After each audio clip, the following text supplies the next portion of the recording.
अध्याय एक। एक उत्तराधिकारी का जन्म। बर्फ तेजी से गिर रही थी। जमीन को पाले की चादर से ढक रही थी, मानो दुनिया चांदी की चादर से ढकी हो। लिन काउंटी में पैदल यात्री जल्दी जल्दी चल रहे थे। उनमें से अधिकांश ने मोटे सूती जैकेट पहन रखे थे। हालांकि कभी कभी कोई हल्के कपड़े पहने हुए व्यक्ति को भी देख सकता था, जो हवा और बर्फ में भूसे की तरह कांप रहा था। एक आंगन में बर्फीली हवा में हल्के वस्त्र पहने एक युवक मुक्केबाजी का अभ्यास कर रहा था। उसका हर मुक्का जोरदार और शक्तिशाली था, मानो उसके सिर के ऊपर से सफेद भाप निकल रही हो। एक बेहद रहस्यमय दृश्य।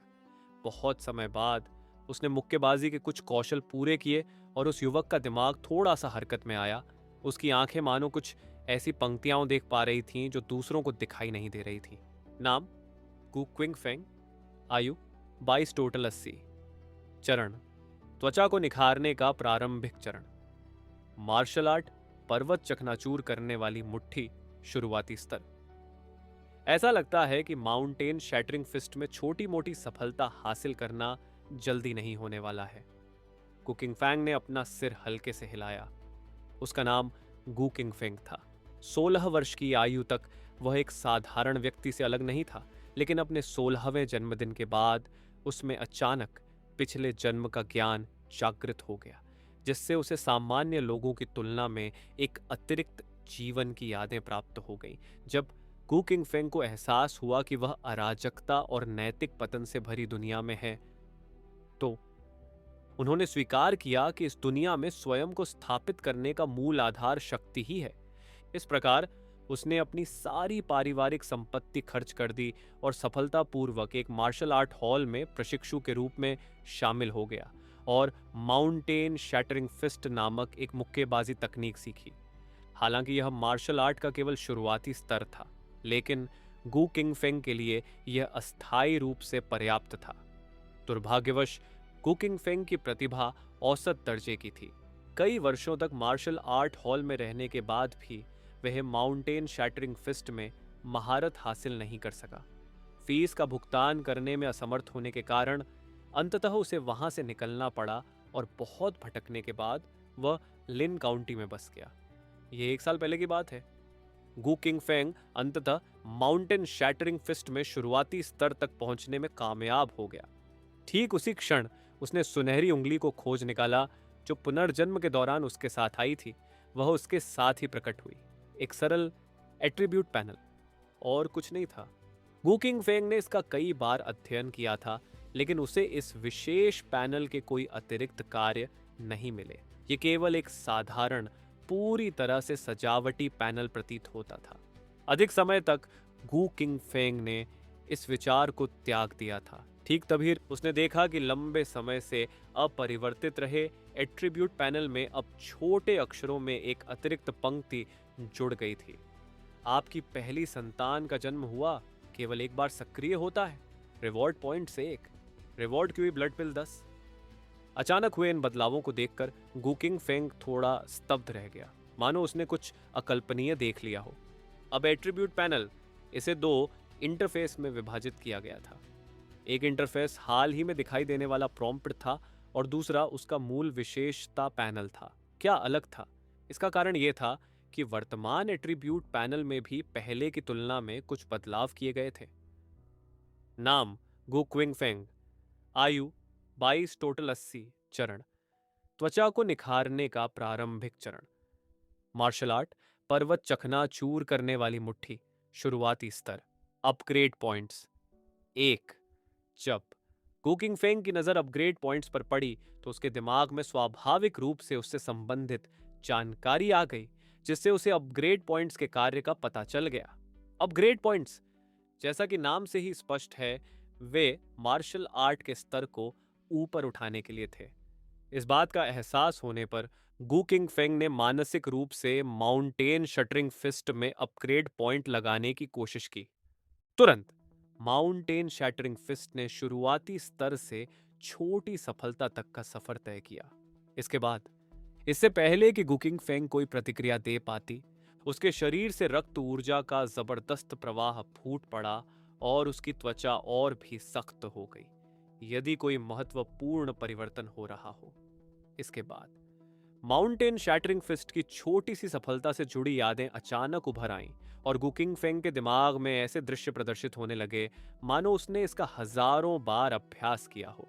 जब गु किंगफेंग ने दोबारा अपने एट्रीब्यूट पैनल की जांच की तो उसने पाया कि उसका स्तर त्वचा परिष्करण के प्रारंभिक चरण से मध्य स्तर तक पहुंच गया था। मैंने सफलता प्राप्त कर ली है। उसका चेहरा खुशी से चमक उठा। इसी क्षण गु किंगफेंग को वास्तव में अपने कौशल के अद्भुत उपयोग का एहसास हुआ। विशेषता पैनल कई वर्षों तक माउंटेन शैटरिंग फिस्ट से जूझने और मुश्किल से शुरुआती चरण में कदम रखने के बाद उसने अब अपग्रेड पॉइंट्स का उपयोग करके एक ही बार में छोटी सफलता हासिल कर ली, साथ ही अपने स्तर को मिड लेवल रिफाइनिंग स्किन तक पहुंचा दिया। लिन काउंटी जैसी छोटी जगह में मिड लेवल रिफाइनिंग स्किन होना काफी चुनौतीपूर्ण था। उसके बाद गु किंगफेंग ने एट्रीब्यूट पैनल के नीचे एक आइटम बार देखा जिसमें स्पष्ट रूप से एक आइटम प्रदर्शित हो रहा था। क्यूई ब्लड पिल से पुरस्कृत एक विचार के साथ ही अचानक एक नीली बोतल प्रकट हो गई। तेज प्रतिक्रिया के साथ गु किंगफेंग ने बोतल को पकड़ा, उसका ढक्कन खोला और उसमें से एक समृद्ध स्पष्ट सुगंध फैली। बोतल में वास्तव में संबंधित अमृत था। क्यूई ब्लड पिल, इसका सेवन करने से मार्शल आर्टिस्ट की ब्लड ची रक्त ऊर्जा बढ़ सकती है जिससे उनकी साधना में सहायता मिल सकती है। गु किंगफेंग ने मार्शल आर्ट स्कूल में ऐसे अमृतों के बारे में सुना था लेकिन उसने कभी इनका इस्तेमाल नहीं किया था। मैंने वास्तव में एक देखा है। अमृत प्राप्त करने के बाद गु किंगफेंग ने अपनी गोल्डन फिंगर का अध्ययन जारी रखा।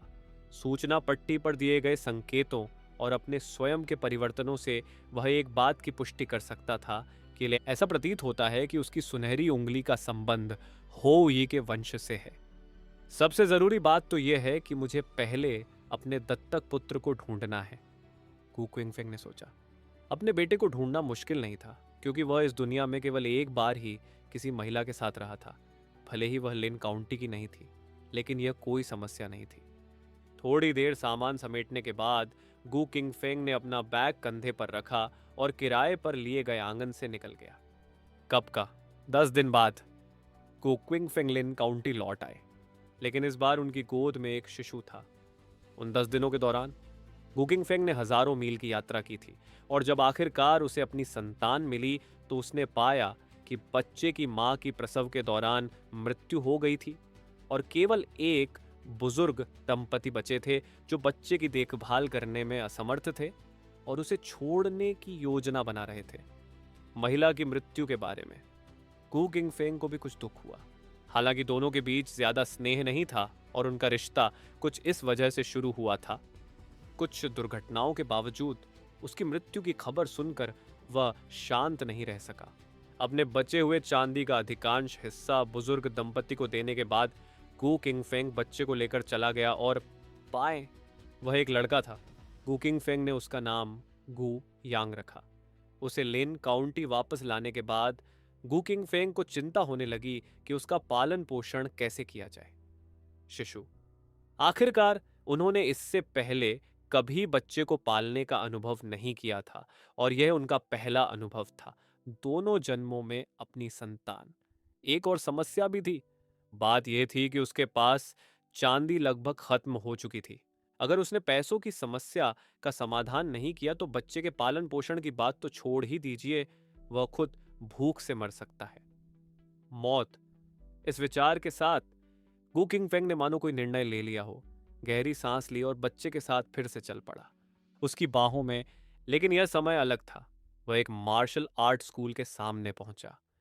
मेरा नाम गु किंगफेंग है और मैं यह जानना चाहता हूं कि क्या आपके मार्शल आर्ट स्कूल में भर्तियां चल रही हैं? प्रशिक्षकों? प्रशिक्षक? मार्शल आर्ट स्कूल के कर्मचारियों ने अपने सामने खड़े युवक को ध्यानपूर्वक देखा। विशेषकर जब उसे किसी बच्चे को गोद में लिए हुए देखा जाता है तो उसका चेहरा और भी विचित्र हो जाता है। प्रशिक्षक बनना स्वाभाविक रूप से कोई समस्या नहीं है, लेकिन एक शर्त है।